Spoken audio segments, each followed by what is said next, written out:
Felipe de Jesús Ángeles Ramírez fue un artillero mexicano héroe popular de la Revolución Mexicana que colaboró con el general Francisco Villa y José Lucio Blanco. Biografía. Inicios y porfiriato. Nació en Zacualtipán, Hidalgo el de 1868. Fue hijo de Felipe Ángeles Melo, un coronel que combatió contra la invasión estadounidense en 1847 y la francesa en 1862 y de Juana Ramírez. Comenzó los estudios primarios en Huejutla, pasó luego a la escuela de Molango y al Instituto Literario de Pachuca. A los 14 años ingresó al colegio militar, gracias a una beca concedida por Porfirio Díaz con motivo de los servicios de su padre durante la lucha contra la intervención extranjera. Tímido e inteligente, sobresalió como uno de los oficiales más brillantes en una generación donde había militares como Victoriano Huerta y Rafael Eguía Lis, y egresó en 1892 con el grado de teniente técnico de artillería. Desde muy joven fue profesor sobresaliente del Colegio Militar, de la Escuela de Aspirantes, de la Escuela Nacional Preparatoria y de la Escuela de Tiro, de la que más tarde fue director. El 25 de noviembre de 1896, se casó con Clara Krause. Fue enviado a Estados Unidos para realizar estudios de artillería, en Francia supervisó el armamento adquirido por el Gobierno de México, y fue ascendido a mayor, le fue concedida la Orden de Legión de Honor por los méritos realizados durante sus estudios. En cierta entrega de premios del Colegio Militar, Ángeles atacó ante Porfirio Díaz al soldado arbitrario y brutal y elogió al hombre de armas apegado a la legalidad y a las obligaciones institucionales. Esta actitud marcó su derrotero político. Fue un militar con altas calificaciones teóricas, aunque con vocación de soldado activo. Fue criticado por iluso e irrealista. Mostró su inconformidad ante las injusticias del ejército con los yaquis y ante el favoritismo como eje de promoción, lo que dio lugar a que fuera enviado en comisión militar a Francia. Maderismo. A principios de 1912 Francisco I. Madero lo nombró director del Colegio Militar, 6 meses después fue ascendido a general brigadier, combatió al orozquismo en Sonora y más tarde fue a Morelos a combatir a Emiliano Zapata, en sustitución del general Juvencio Robles. A diferencia de este, que usaba métodos como la política de tierra quemada, y que solo logró fortalecer más a los zapatistas, Ángeles utilizaba métodos conciliadores para pacificar al Estado y evitando que sus tropas cometieran excesos contra la población pacífica, con lo cual se llegó a ganar la admiración y respeto del mismo Zapata. Pero sobrevino la decena trágica. Madero, consciente de su lealtad, fue personalmente a Morelos a pedirle su ayuda. Respetuoso de la institucionalidad, no le dio el mando supremo pero sí operó contra la ciudadela. Victoriano Huerta lo hizo retirarse de las primeras filas y lo hizo aprehender junto a Francisco I. Madero y Pino Suárez, pero Ángeles siempre permaneció leal a Francisco I. Madero. Salvado de la muerte por su arraigo en el ejército federal, se simuló otra comisión a Europa para desterrarlo. Aunque Ángeles combatió al zapatismo, años después en 1914 se ganaría el respeto de Zapata, con quien fue a conferenciar y como aliado de Villa fue bien recibido por las comunidades morelenses y por el general Genovevo de la O. Además destacó entre otros antiguos generales porfiristas leales a Madero como García Peña, José González Salas, Lauro Villar, Gustavo Garmendia, Jacinto Blas Treviño, Federico Montes y Víctor Hernández Covarrubias. El general Manuel Mondragón fue su padrino de bautizo. Decena trágica. De acuerdo a Friedrich Katz, Madero tomó una decisión que no solo era peligrosa sino que, en cierto modo, podía considerarse temeraria. En un automóvil con unos cuantos hombres, sin escolta militar, Madero se trasladó a Cuernavaca donde estaba Felipe Ángeles con sus tropas. Era una empresa muy riesgosa y llena de peligros, dado que grandes trechos de la ruta entre ambas ciudades estaban bajo el control o bajo ataques frecuentes de tropas zapatistas hostiles a Madero. Poco después, Madero regresó de Cuernavaca a la Ciudad de México junto con Ángeles y el grueso de sus tropas.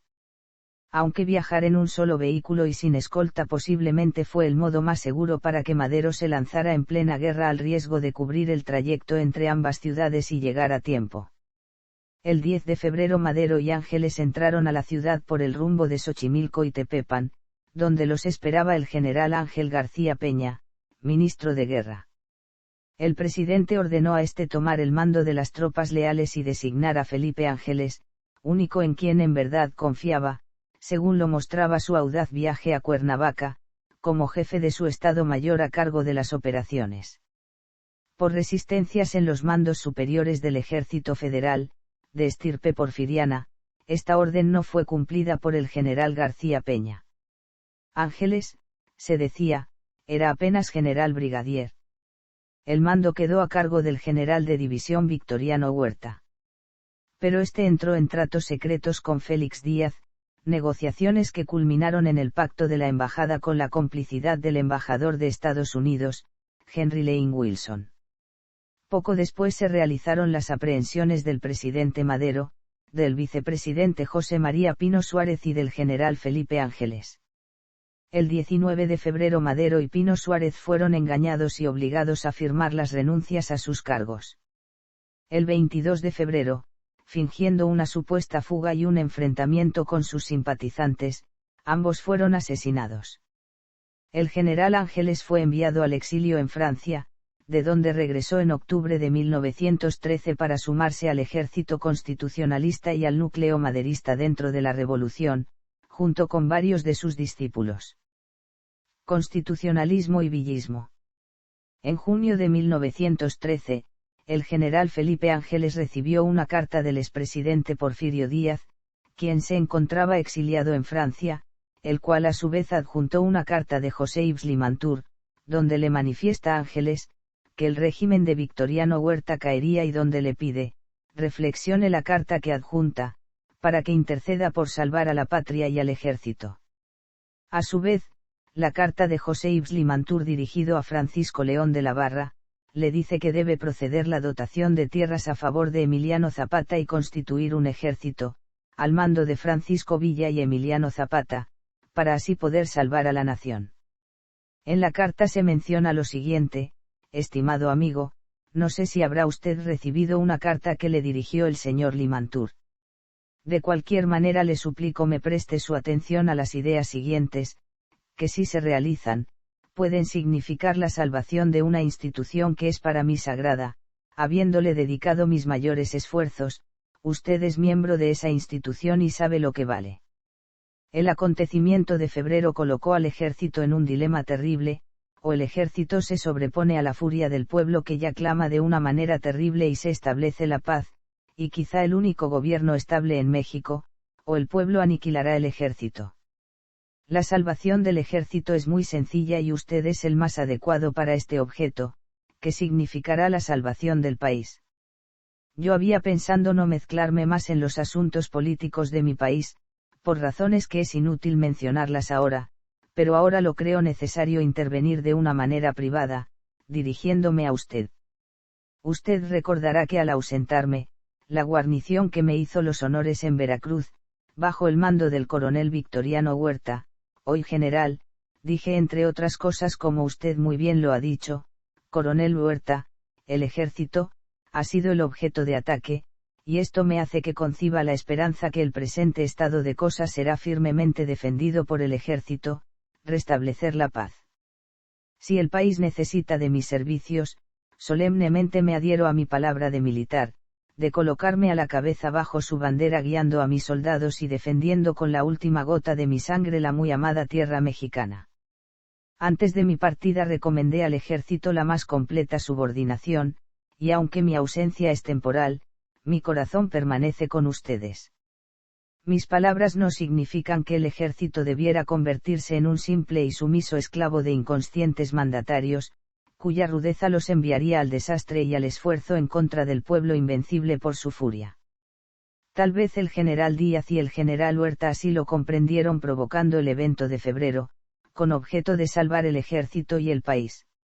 Debido a las circunstancias en que se encuentra usted, le toca a usted decidir sobre la suerte de la legión de bravos soldados que son sus compañeros de armas y de sufrimientos.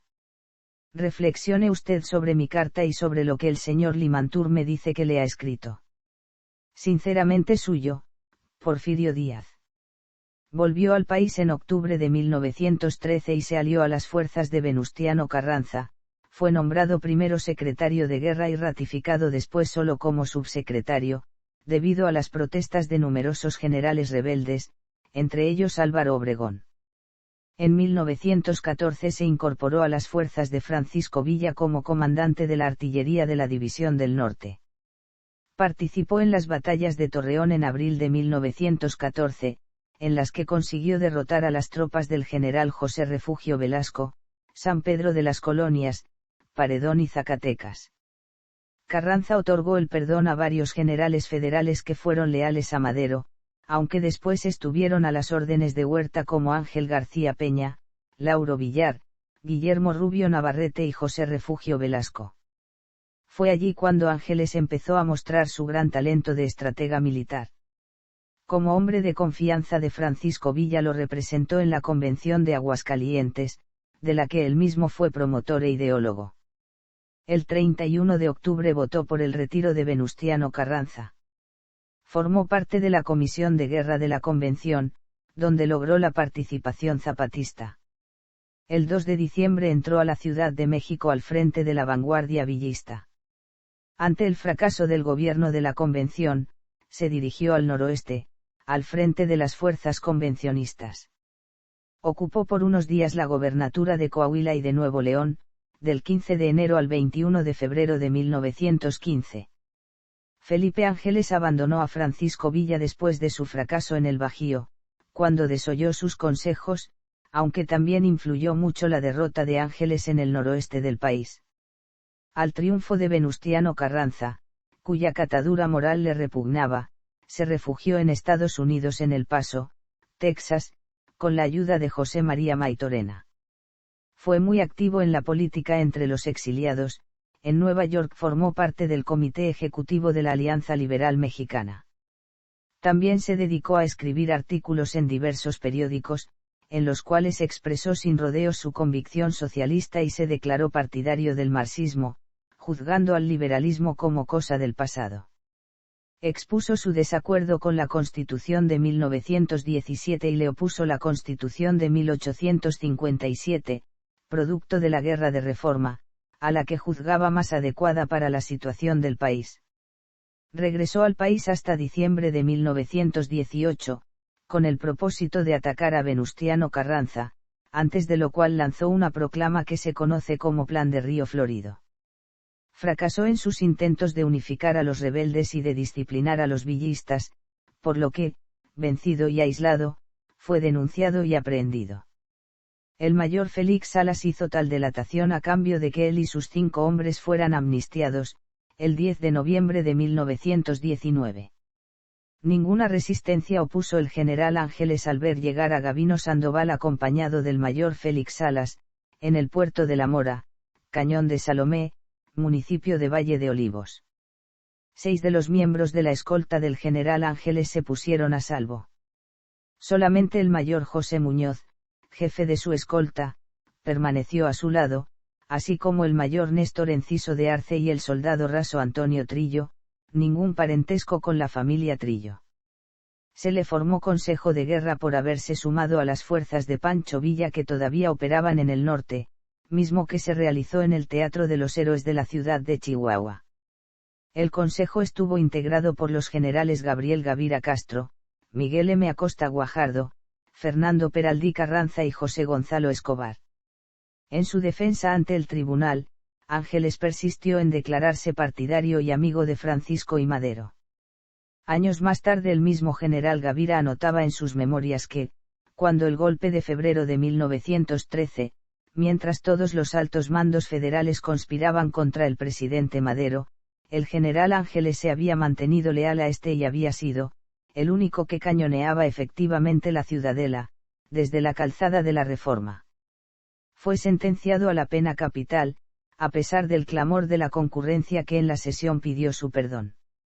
Murió fusilado en Chihuahua el 26 de noviembre de 1919. Como testamento político dijo durante su juicio, mi muerte hará más bien a la causa democrática que todas las gestiones de mi vida. La sangre de los mártires fecundiza las buenas causas. El 15 de noviembre de 1941, al cumplirse el XXI aniversario de su muerte, fue nombrado en su tierra natal, hijo del estado de Hidalgo. Se recuerda su frase más célebre: ¿por qué temerle a la muerte, si no le temo a la vida? Felipe Ángeles, artillero, matemático, escritor, vivió y murió obsesionado por el legítimo temor de que Estados Unidos, país al cual sin embargo admiraba, habiendo vivido años de exilio y de trabajo entre su pueblo, se apoderara de más territorio mexicano o subordinara la soberanía mexicana a su imperio. Su adversario irreconciliable desde 1914, Venustiano Carranza, desde posiciones diferentes compartía esa obsesión, heredada después por militares tan diversos entre sí como Lázaro Cárdenas y Joaquín Amaro. El 26 de noviembre del 2019 se cumplió el centenario de su fusilamiento. Ángeles en otras fuentes. Libros. Nelly Campabello en Cartucho describe el consejo de guerra que se dio a Felipis Ángeles. Elena Garro describe y analiza los últimos momentos de la vida de Felipe Ángeles antes de morir fusilado, en su obra de teatro en 3 actos llamada sencillamente Felipe Ángeles. Adolfo Gili en La Revolución Interrumpida. En este libro se describe la importancia de Felipe Ángeles en las fases de ascenso de la Revolución Mexicana y el porqué de la separación entre este y Villa. Enrique Krause lo describe como un benevolente y puro en el libro El Ángel y el Fierro. Ignacio Solares en La Noche de Ángeles, novela histórica, narra el periplo de un hombre obstinado en defender sus ideales hasta el final. Paco Ignacio Taibo II hace una descripción más detallada de su paso por el villismo en el libro Pancho Villa, una biografía narrativa. Radio. En la emisión La historia que quiero vivir de Radio Fórmula narrado en la voz del historiador José Manuel Vilapandou, se transmitieron 3 programas los días 16, 23 y 30 de noviembre de 2019 en los que se habló de la biografía de Felipe Ángeles, en conmemoración al centenario de la muerte del caudillo. Dichos programas actualmente se encuentran en YouTube. Televisión. En la telenovela histórica Senda de Gloria fue interpretado por el actor Ángel Aragón y en la serie El encanto del águila por el actor Gustavo Sánchez Parra. Distinciones. Órdenes. Caballero de la Legión de Honor. Honores. En su honor, se le puso su nombre y cargo militar al municipio de General Felipe Ángeles en el estado de Puebla. En su honor la unidad encargada de formar a los oficiales del arma de artillería en el heroico colegio militar lleva el nombre de Batería General Felipe Ángeles. En su honor, en Tijuana, BC, una importante avenida lleva su nombre. En su honor, se creó el ejido General Felipe Ángeles, en el municipio de Tecate, Baja California. En su honor, el bulevar principal de Pachuca, Go, lleva su nombre. En su honor, el nuevo aeropuerto de la Ciudad de México lleva su nombre. Véase también. Francisco I. Madero. Francisco Villa. Revolución Mexicana. Museo Felipe Ángeles. Referencias.